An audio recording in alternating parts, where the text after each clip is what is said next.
I want to give a case as why I think this is not a genocide. And this comes from an Iranian that was born in Iraq and is not Jewish. So let me just tell you something. Majority of Iranians are actually anti-Islamic approach, okay? But that's from our side.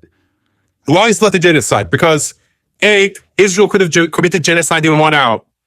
They could have just caught and bombed Gaza. I would have been over and done. The war didn't need to take 2 years.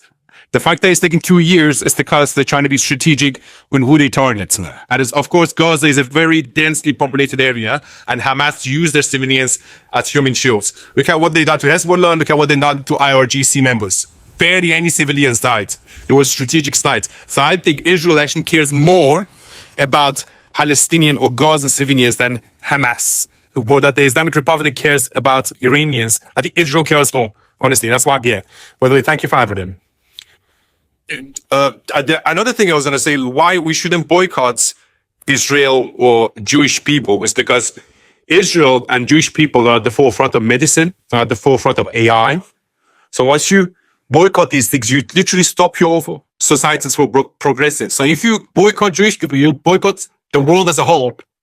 Because even though they're 0.2% of the population, they're responsible for 30% of all Nobel Peace Prize. No, not Nobel Peace Prize, Nobel Prize winners.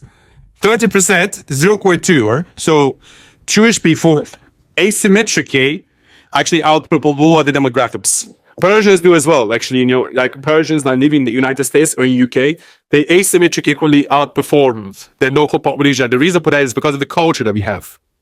And that's what we said, equality of opportunity, not equality of outcome.